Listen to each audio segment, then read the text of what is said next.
What we are trying to create is I love Dhurandhar. I absolutely love Dhurandhar. I was blown away by the craft. something that we haven't seen before in Indian cinema. What separates a record-breaking blockbuster from a true piece of cinema that lingers in your mind long after the credits roll? With the release of Dhurandhar, we haven't just witnessed the biggest blockbuster in the history of Hindi cinema. We have witnessed a shift in the very DNA of Indian filmmaking. While the trade analysts are busy counting the unprecedented billions at the box office, I want to step away from the spreadsheets and analyze the sheer craft that made those numbers inevitable. I'm going to unpack how Aditya Dhar built Dhurandhar from the inside out. The story, architecture, and screenplay choices that keep the tension alive, the characterization that gives every decision emotional weight, and the casting that makes the world feel authentic rather than assembled. Beyond the script, we will dive into the film's sensory experience, the immersive sound design and the musical score that serves as the heartbeat of the tension, the production design and visual detailing that make the scale feel lived in, and the cinematography and lighting choices that quietly guide your attention. And of course, we'll get into the editing and rhythm, how the film controlled pace, reveal, and impact so precisely that the experience felt relentless in the best way. If Dhurandhar worked on you, this is why. If it didn't, this breakdown will explain what it was trying to do and how masterfully Aditya Dhar executed it.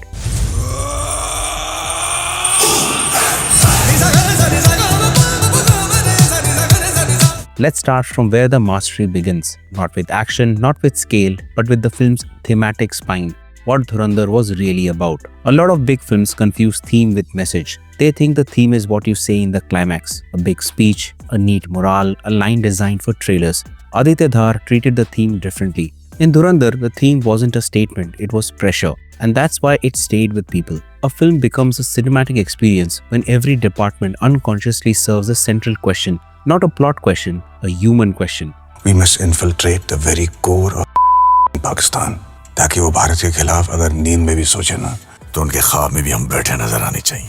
Something that can't be answered cleanly, something that keeps twisting as the story unfolds. Dhurandhar operated like that. It kept forcing its characters and the audience to confront the cost of conviction, the cost of loyalty, the cost of power, the cost of doing what must be done even when it corrodes you from the inside. And here's the crucial part. Dhar didn't build this theme as an intellectual concept. He embedded it into the structure of scenes. Conversations weren't just information exchange, they were value clashes. Conflicts weren't just physical, they were ethical. Set pieces weren't just spectacle, they were consequences. That's what separated Dhurandhar from a loud blockbuster. It didn't rely on volume, it relied on tension, the tension of ideals colliding with reality. And once you feel that thematic tension, you start noticing a pattern. The film kept asking you to pick sides and then punished you for picking too easily. That's not confusion, that's control. Rahman डकैत की दी हुई मौत बड़ी कसाईनुमा होती है. And that brings us naturally to the next layer, how the screenplay was engineered to keep that pressure building without ever feeling repetitive. A common problem in large-scale films is bloat. The bigger the story, the more the film feels like a checklist. Intro, conflict, interval, twist, flashback, item beat, final fight, and wrap-up. Aditya Dhar avoided that assembly line feeling by treating the story like escalation, not expansion. Expansion is when you add more characters, more subplots, more twists. Escalation is when everything that already exists becomes more expensive, more risky, more irreversible. That's what Dhurandhar did. The plot didn't just move forward, it tightened.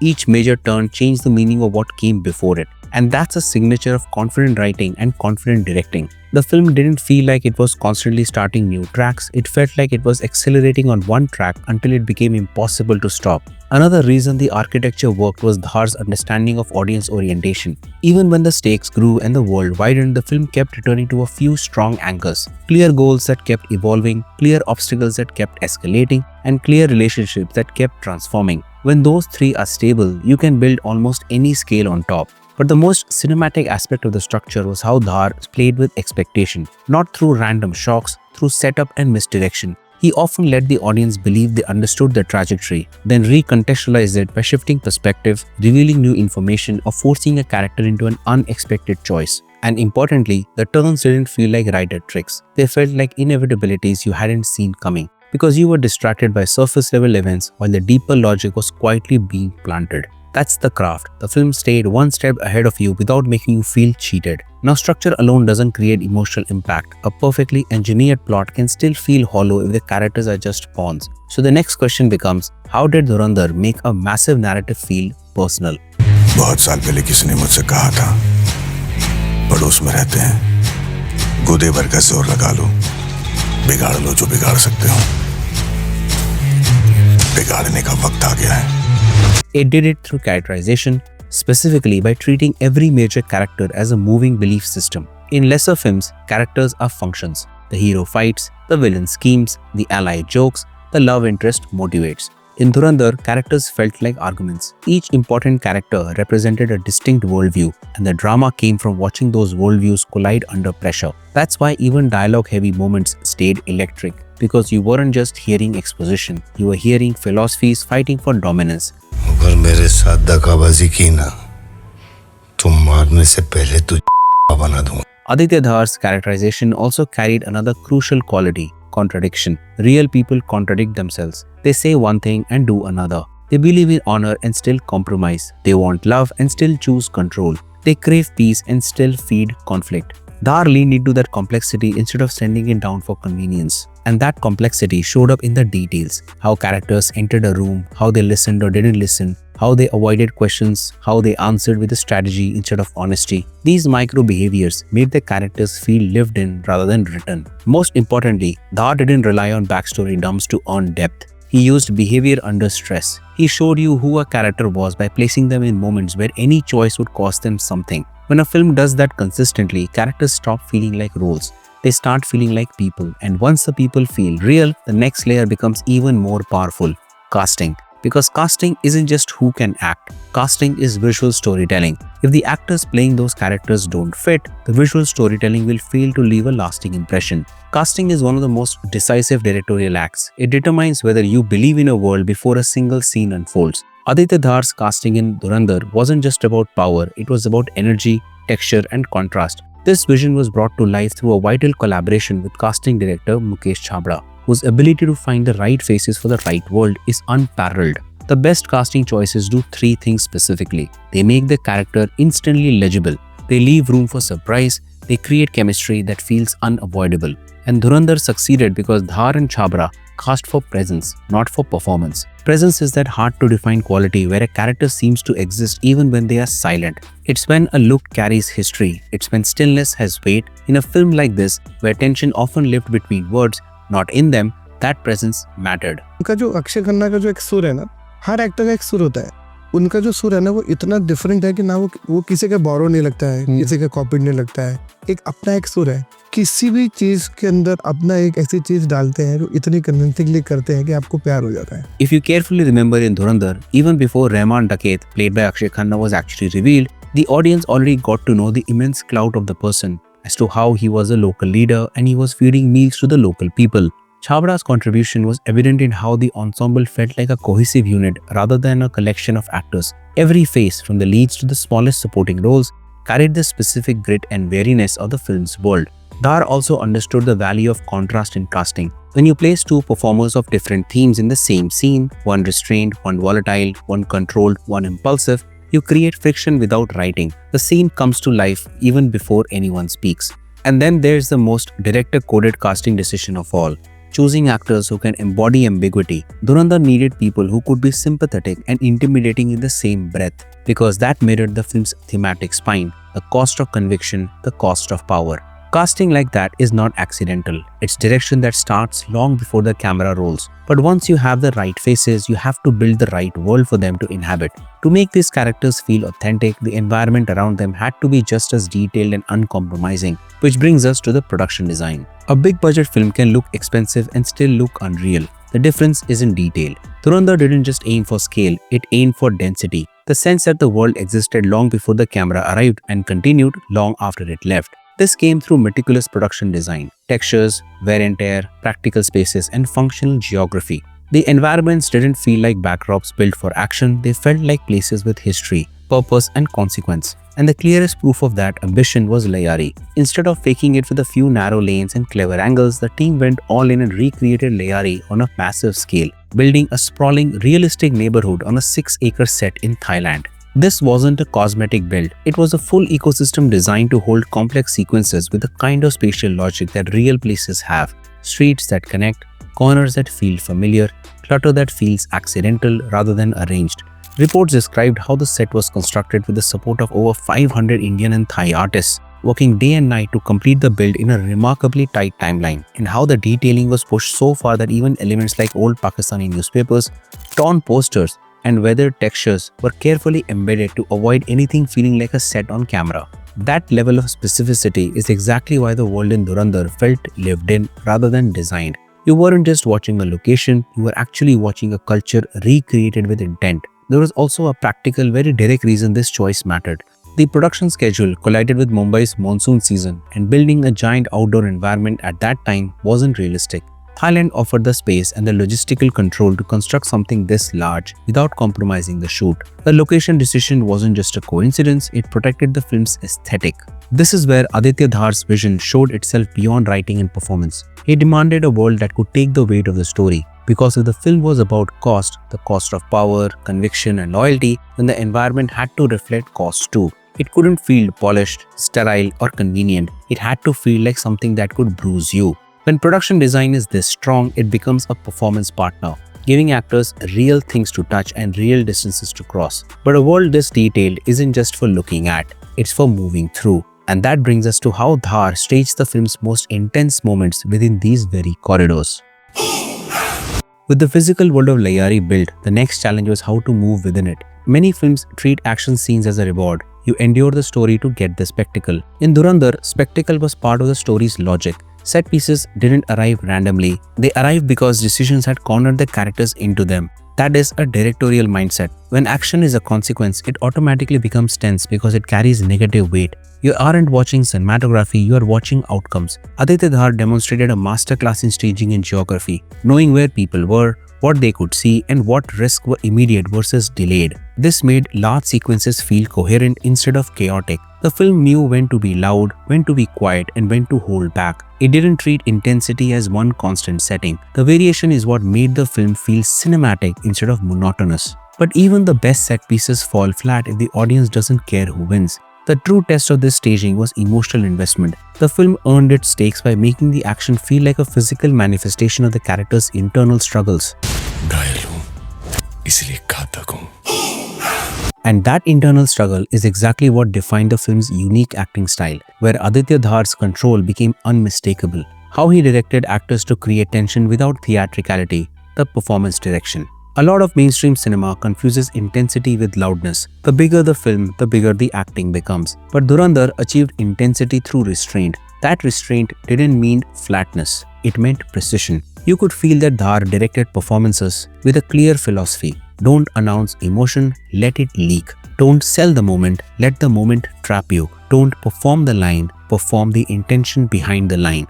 I don't know about me, but I know that my team went on to God mode in this film. My actors went, each and every scene, my actors were in it 24/7.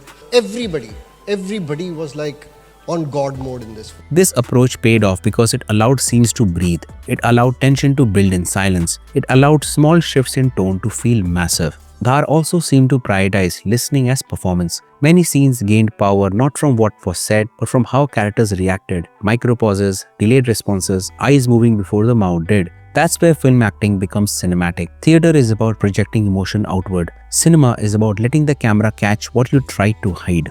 Dhar's performance direction complemented the film's world.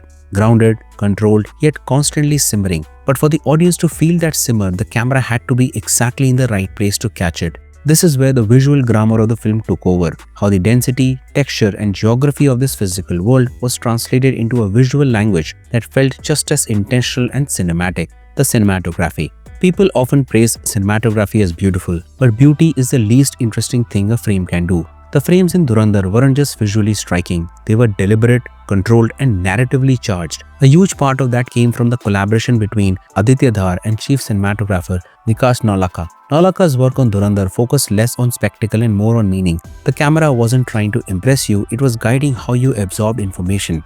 Power dynamics were embedded in the composition. Who dominated the frame, who was boxed in, who was granted space and who was denied it. These weren't aesthetic accidents, they were storytelling decisions. The film consistently used framing to place characters within their moral and emotional context. When a character was given headroom, it often reflected authority or looming consequence. When the frame tightened or compressed, it created psychological pressure. The camera frequently held back instead of rushing in, allowing tension to simmer rather than explode prematurely.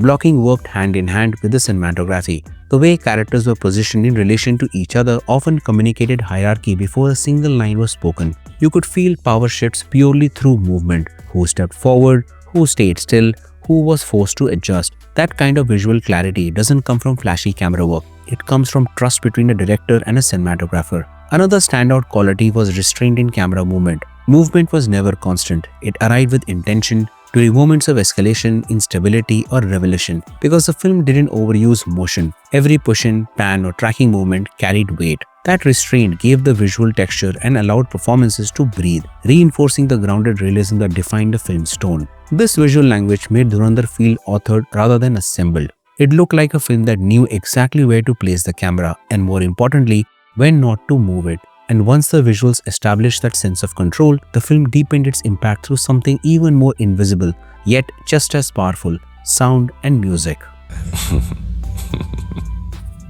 Most audiences don't consciously notice sound design unless it fails. That's why great sound work is one of the most sophisticated tools in cinema. It shapes emotion without announcing itself. In Dhurandhar, sound and music were not decorative layers. They were narrative forces. Under the musical direction of Shashwat Sachdev, the film achieved something rare in mainstream Hindi cinema: a seamless blend of original score and pop culture memory. Classic trap weren't dropped in for nostalgia alone, they carried cultural weight and emotional context. Songs like Karavan from Barsat Ki Raat carried a sense of legacy and gravitas. Hassan Jahangir's Hawa Hawa, used as Sanjay Dutt's introductory beat, wasn't just catchy, it immediately defined swagger, era, and personality in seconds. The choice of Monica Oh My Darling and other recognizable pieces worked similarly. What made this approach stand out was control. The film never felt it was leaning on songs for energy. Instead, it allowed the contrast between old-school familiarity and modern narrative tension to create a unique tonal identity. The audience wasn't just hearing music, they were recalling the emotions it evoked, and the film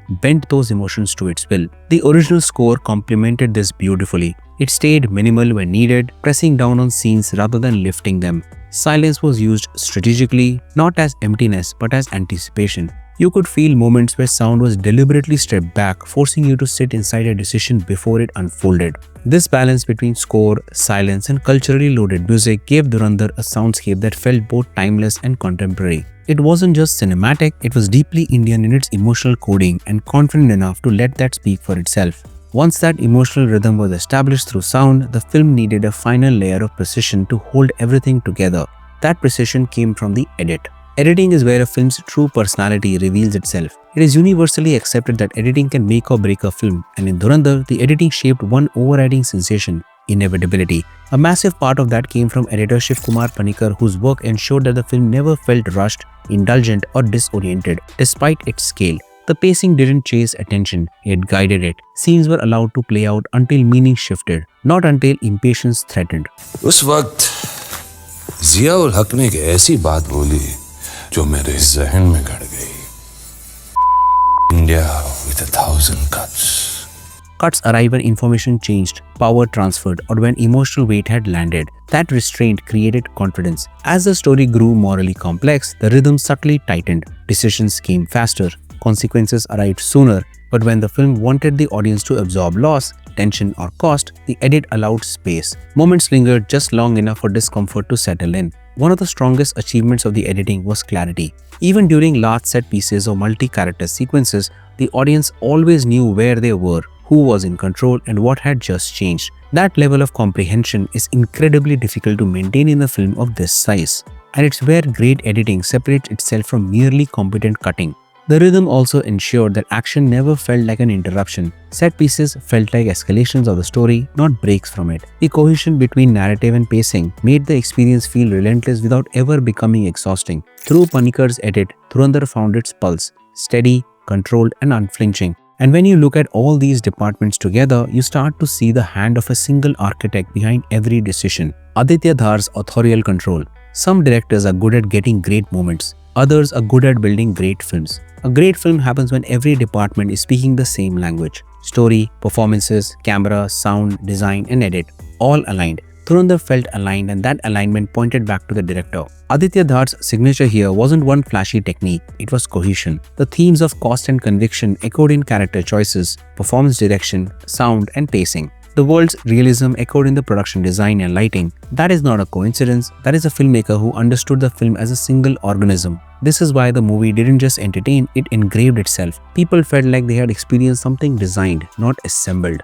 Dhurandhar wasn't simply a story told well, it was a film engineered to be felt. And that engineering is exactly why it resonated on such a massive, unprecedented scale. Bringing us to the final question, why Dhurandhar landed so nicely? It's easy to assume huge success comes from simplifying, but Dhurandhar proved the opposite. Sometimes success comes from taking the audience seriously. Aditya Dhar trusted viewers to follow complexity, to feel moral tension, and to appreciate restraint. Because he trusted the audience trusted him back. That trust created momentum, the kind that turns a film into an event and an event into a cultural moment. The craft also created rewatch value. When a film is only plot, you watch it once. When a film has structure, subtext, and thematic layering, it becomes richer each time. People return not just for thrills, but to understand how the film worked. That is the hallmark of cinematic filmmaking. It rewards attention. So when people call Dhurandhar a masterpiece, it isn't just because it was big, it's because it was built. Aditya Dhar delivered a film where the theme shaped the story shaped the performance shaped the visuals, and the visuals shaped the sound shaped the rhythm, and all of it came together as one unified cinematic experience. This is what happens when a director doesn't merely aim for impact, he architects it. Dhurandhar didn't just change the box office, it changed the conversation about what Indian cinema can achieve when craft is placed above everything else. I love Dhurandhar. I absolutely love Dhurandhar. I was blown away by the craft. I was blown away by the use of music. I was swept by the performances. I was absorbed by the world and the universe created. If you enjoyed this deep dive and are interested in watching more, check out the last video about Yash's Toxic right here. Thanks for watching, and I'll see you in the next one.